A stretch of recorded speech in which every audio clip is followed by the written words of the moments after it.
Hola, ¿qué tal? Mi nombre es Abel Valle y les hablaré sobre los cocos gram positivos.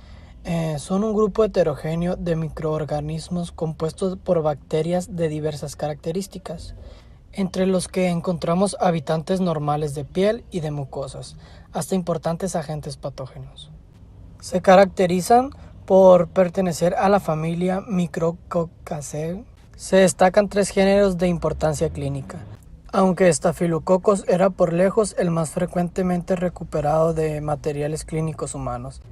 Staphylococcus micrococcus rotea, también llamado como Stomatococcus. El Staphylococcus aureus subespecie aureus es por mucho el patógeno humano más importante entre los Staphylococcus. Se encuentra en el medio ambiente externo y coloniza las narinas en el 20 a 40% de los adultos. Otros sitios son los pliegues cutáneos, intertriginosos, el perineo, las axilas y la vagina. Aunque forma parte de la microflora humana normal, puede causar infecciones optimistas importantes en condiciones apropiadas. Los factores que pueden disponer a infecciones graves por Staphylococcus aureus son defectos congénitos en la quimiostasis de los leucocitos. Por ejemplo, el síndrome de Wiskott-Andrich, síndrome de Down, síndrome de Job, entre otros más. Defectos en la oposonización por anticuerpos secundarios a hipogranulobulemias adquiridas o congénitas, o defectos o deficiencias en componentes del complemento, en especial C3 y C5. Lesiones cutáneas como por ejemplo quemaduras, incisiones quirúrgicas, eczema, presencia de cuerpos extraños como por ejemplo suturas, guías intravenosas o dispositivos de prótesis. Infección por otros agentes, en particular virus, por ejemplo la influenza. Enfermedad crónica subyacente como cáncer, alcoholismo y enfermedad cardíaca. Y en todas estas circunstancias, el Staphylococcus aureus puede causar diversos procesos infecciosos que van desde una infección cutánea realmente benigna hasta enfermedades sistemáticas potencialmente mortales. Mi nombre es César Suárez y yo les voy a hablar sobre neumonía. Es un proceso inflamatorio agudo del parénquima pulmonar de origen infeccioso. Los microorganismos pueden llegar al pulmón por diferentes vías. Puede ser por aspiración de secreciones orofaringeas, que son las más frecuentes en estos casos, la inhalación de aerosoles contaminados, el medio ambiente o vía hemática por sangre o por contigüidad, y coincide con una alteración de nuestros mecanismos de defensa, tanto mecánico-humorales como celulares, o con la llegada excesiva de gérmenes que sobrepasan nuestra capacidad normal para poder combatirlos, en donde el sistema inmunitario no es suficiente para combatir dichos microorganismos. Para el tratamiento de la neumonía tenemos que identificar dos tipos de paciente, uno que es el de bajo riesgo y otro el de alto riesgo. Para el paciente de bajo riesgo aplicaremos lo que es claritromicina, levofloxacin o amoxicilina, antipiréticos y reposo relativo. Para el paciente de alto riesgo tenemos lo que es ya la hospitalización, aplicación de oxigenoterapia, antipiréticos, ceftraxona, cefoyaxima o acitromicina. Osteomelitis es la infección del hueso de origen generalmente bacteriano. Se estima que el 50% de los casos aparece en niños menores de 5 años. Es más frecuente en niños que en niñas, con una relación 2:1. Las posibles vías de transmisión son tres: hematógena, que en estos casos es la más frecuente, por la inoculación directa y por invasión local desde una infección contigua, ya sea artritis, sinusitis, infección dental, entre otras.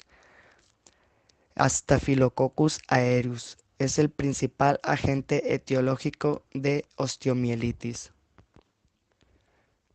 Para el tratamiento de la osteomielitis va a depender el antibiótico según sea el agente que se aísle. El agente podría ser Staphylococcus aureus, que es sensible a meticilina. El antibiótico de elección podría ser clozaxilina o cefalosporina de primera generación. Un fármaco alternativo podría ser vancomicina. También tenemos los que son resistentes a meticilina y tenemos los fármacos antibióticos clindamicina o vancomicina. Una alternativa podría ser linezolid. Endocarditis es la infección endovascular de las estructuras cardíacas en contacto con el flujo sanguíneo, pero se incluye además de la definición a la infección endovascular de grandes vasos intratorácicos y de cuerpos extraños cardíacos. Tenemos subaguda o aguda. Signos y síntomas de ella son lo que es fiebre prolongada, ataque al estado general, fatiga, debilidad, pérdida de peso, falla cardíaca, dolor torácico, hallazgos neurológicos y gastrointestinales. El tratamiento para ella va a depender del agente etiológico que se aísle. Tenemos varios fármacos para esta patología, tanto penicilina G, ampicilina, ceftriaxona, fluconazol, penicilina, rifampicina, vancomicina. Todo va a depender del agente que se aísle de dicha patología. Buenas tardes, mi nombre es Oscar Valencia y yo les voy a hablar sobre la prevención general. La prevención general pues está basada principalmente en lo que es evitar los brotes nosocomiales o una infección o enfermedad intrahospitalaria. ¿Qué es esto? Es cuando una enfermedad se presenta en un paciente que no la tenía debido a un contacto directo con otro paciente infectado o cuando el personal de enfermería transmite esa enfermedad por una mala praxis. Mediante métodos sencillos y fiables se puede evitar esto. Debe de ser con el uso correcto del material, con una buena técnica y pues tener las barreras de protección adecuadas tanto para el paciente como para el personal. Norma Oficial Mexicana 006 para la prevención y control de la tuberculosis en la atención primaria de la salud. Objetivo general. Esta norma tiene por objeto establecer y uniformar los criterios, procedimientos y lineamientos para la prevención, detección, diagnóstico, tratamiento y atención integral de la tuberculosis. Medidas para prevenir la transmisión de la tuberculosis en establecimientos de salud. Estas medidas también pueden ser aplicadas en sitios de concentración, cárceles, entre otros, y domicilios. Medidas gerenciales y administrativas. Esas medidas tienen por objeto identificar oportunamente a las personas con esta sintomatología respiratoria en las salas de espera o servicios de urgencia antes de ingresar a una hospitalización. Se deben de priorizar y dar una separación conforme a los síntomas respiratorios que tengan los pacientes. Promover que los sintomáticos respiratorios se cubran la boca al toser cuando se encuentren en las salas de espera o en los servicios de hospitalización. Medidas de control ambiental.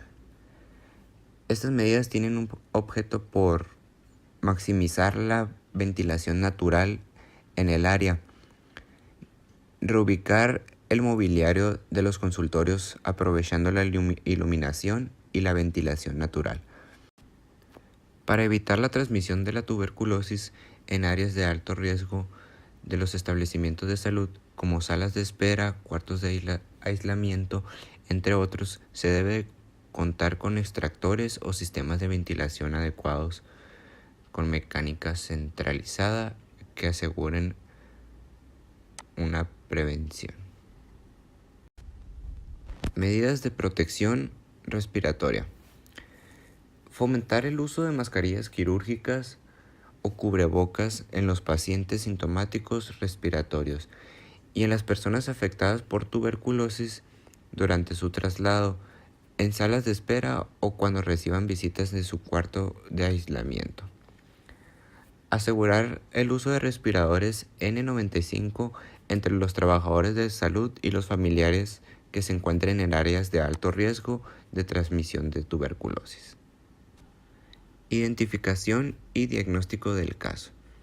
La confirmación de la presencia de tuberculosis se lleva a cabo mediante bacteriología, principalmente baciloscopía, cultivo y pruebas moleculares. Toda muestra de tejido u órgano para examen histopatológico, además de someterse a estudio una fracción, se debe de enviar al servicio de bacteriología para aislamiento e identificación de tuberculosis mediante un cultivo. Muchísimas gracias por su atención. Esto es cierto.